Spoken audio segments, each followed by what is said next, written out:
What's up guys, welcome to Boosted Motorsports, and in today's video I think we're going to be doing a variety of things. It really depends which direction this goes and how much some different things take to get done. So I think we might end up working on the Dakota today, the Dodge Dakota RT, and our transmission still has a tiny bit of fluid coming from the shift linkage. So there was one seal we haven't gotten to yet, which I believe is right here.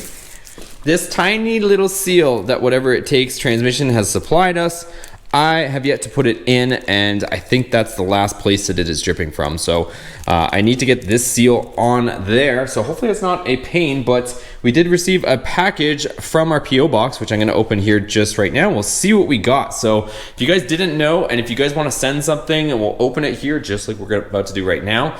PO box is in the description below, so send something, we'll open it, I'll talk about it. So thank you guys to sending stuff. I don't even know what's in this box at this point, we'll find out in a second, but I appreciate it, you guys. It makes it fun and exciting too, going and picking stuff up and, you know, opening it for you guys in front of the camera. A couple other things too.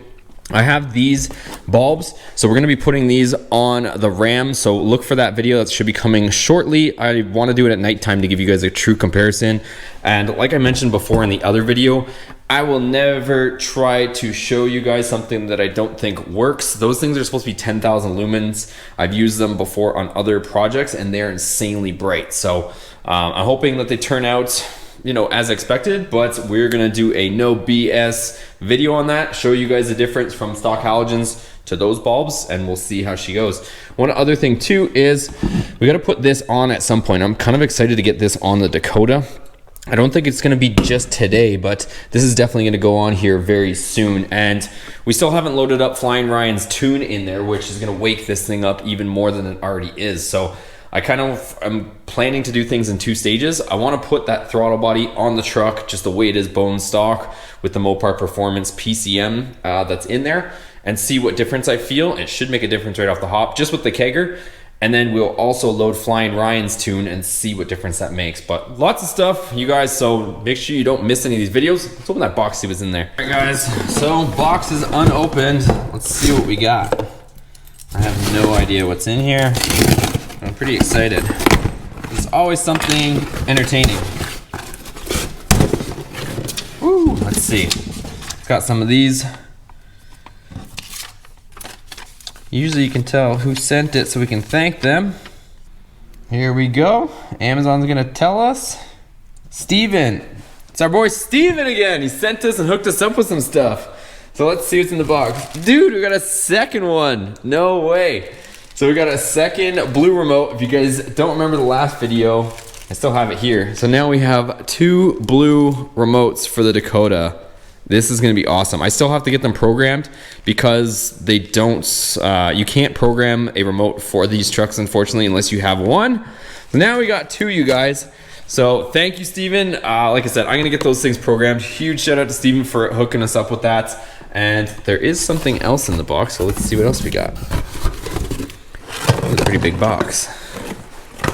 See what we got. It is pouring rain out, you guys, today. So it's not often that it rains down here, but when it rains, it pours. Let's see.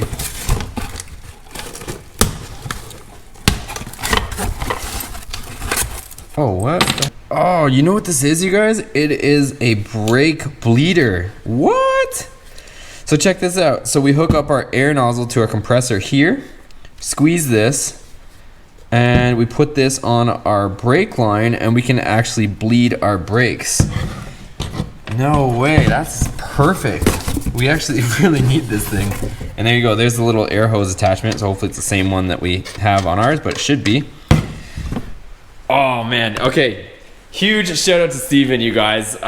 This thing is gonna come in handy. I was actually literally about to buy one of these because before the next track day, I want to actually bleed our brakes because it's been a little while since we've done it, and we kind of boiled the brakes last time pushing the S2000 that hard. So this thing is going to come in handy. You guys are definitely going to see this thing being put to use and put to work. So again, thank you, Steven, for sending this. I don't know how to show my appreciation, but if you guys send something, you know, I'll send you guys back some stickers or whatever. I'll try to do my part to thank you guys. But again, huge shout out to Steven. Thank you. We're going to put this to use. Let's go ahead and get the Dakota up and see if that seal is going to be a pain. Man, the rain is coming down. Check this out.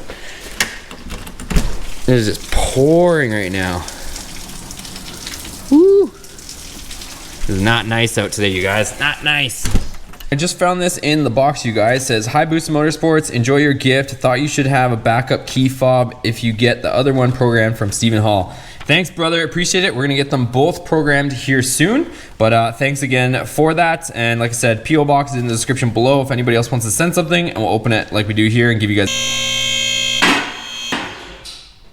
All right, here we go. So a couple things not related to the transmission, but you'll notice that there is a bit of oil running down here. Not enough to get crazy with, but you can see the residue. So does look like either a pan gasket. I'm thinking maybe it might just be a pan gasket, might get lucky, but you can see it is a little, I don't know if you can really zoom in, but see how it's a little wet there by the rear main seal, or it could just be the back of the oil pan. But either way, we're getting a tiny bit of oil down here, nothing crazy, but the main concern is here. So you can see my pan on my transmission, and you see the red here.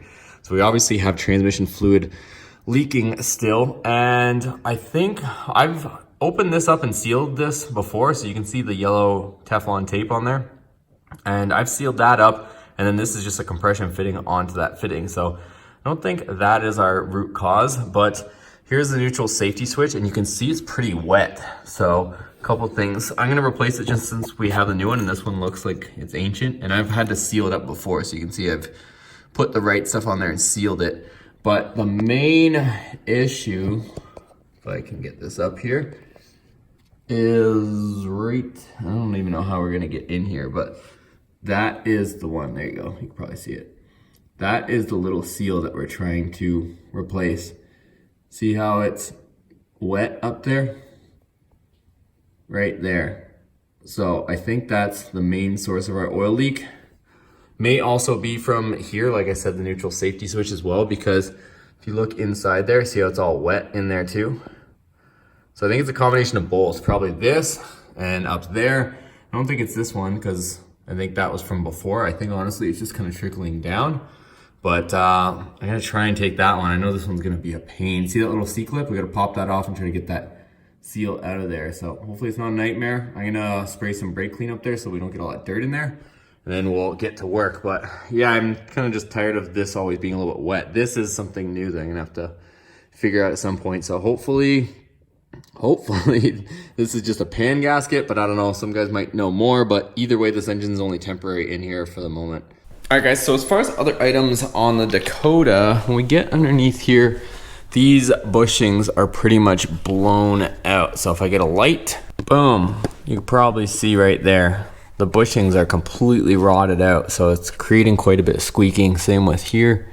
You can probably see they're pretty dry rotted, but definitely that one. And then this is what I meant about the shocks. So see, we have a KYB over here, a black one. You look on this side, I don't even know what brand this is, but I can tell you it's different because it doesn't even say anything on it. So we should probably swap those out. I don't know if we should tackle that today. I guess we could. It wouldn't be that much work, but even those bushings, look at that. Ew. And that one's obviously way newer. Okay, so we'll put the truck back on the ground. So we just got to go up a tiny bit so we can release the locks. Pull our safeties. And now we can go back down. So one thing while this just goes down, one thing you guys probably see me do, and if you ever wonder why, I do still put those safety stands underneath it. Even though I run the locks, even everything, I just feel still weird about having a vehicle hovering above me, but I think eventually I'll get over that. But I mean, it doesn't hurt to have an extra safety precaution. So I'm always super over the top with that safety aspect of it. But so what I'm gonna do is obviously I just put the truck on the ground, and I want to, I think tomorrow I'll end up doing those shocks like I wanted to do. And I think what I will do is probably going to test out the truck, make sure that the you know, we'll see tomorrow if it's still leaking from anywhere on the transmission, and keep an eye on those leaks. And then we'll do the shocks also when we put it back up at the same time to look for the leaks and change the shocks. And as far as this goes, these dried up and came out beautifully. If you guys haven't seen that video, definitely check it out. The finish came out perfect, and I am super pumped on how that came out. I know some guys were asking about this and plastic dipping it, but I really like the way this looks, honestly. Silver with the black and the red. I don't think I would want to black that out. I think that looks fine. Some guys also mentioned about color matching the stripes to the badges. If I was going to take them off and paint it, I might consider it, but with not having to take each individual letter off and then try to line them all up afterwards, just leaving them on the truck, plastic dipping them, I think that was definitely the way to go there. This, I'm still undecided. We might try it white just for fun. I don't know how it's going to look, but we might try it out. But we definitely are going to do something next with this ram head and the one on the back. So look for that video as well coming. All right, so these shocks are what is going to go on the truck. I also have the Beltec shocks or struts, whatever, for the rear as well. So these are going to be for the front, and these are the drop brackets that I was letting you know that we're going to be installing on the rear. So we're going to test these out, see how they work, make sure that they are going to fit. And this is all the hardware to install these as well. So these are going to be a pretty cool piece as well. So these are fronts again, these are for the rear, and I do have shocks for the rear too. So you guys are going to see all that stuff as well, and I'll give you my review on how they ride. Obviously it has to be better than whatever clapped out shocks are in there right now. So I'm pretty happy and excited to look forward to that. So that's gonna pretty much do it for today's vlog, you guys. Lots of options, lots of things. Let me know what you guys want to see. I got a bunch of projects on the go, but I'm having fun doing it too, and hopefully you guys are enjoying watching it. So make sure you give this video a thumbs up, leave a comment down below. What do you want to see? What's interesting for you guys? As you guys know from the last video, we're probably going to be doing two different builds. One's going to be boost, one's going to be naturally aspirated. So it looks like Jason's going to go naturally aspirated. With me being Boosted Motorsports, we're probably going to go towards boost. But in the meantime, I'm just going to keep this as a daily. And I think ultimately what's going to happen is I think Jason's truck is going to be finished first with his naturally aspirated build. It's apparently the lead time is 6 to 8 weeks on that engine. So we're going to use that core, send it over to IMM, 6 to 8 weeks. His engine will be done. We'll drop it in his truck, pull out Jason's engine out of his, and then either send over this engine, or maybe we'll send over the one that we take out of Jason's truck. We haven't figured it out yet, and get that built for a boost for this, or we push this one.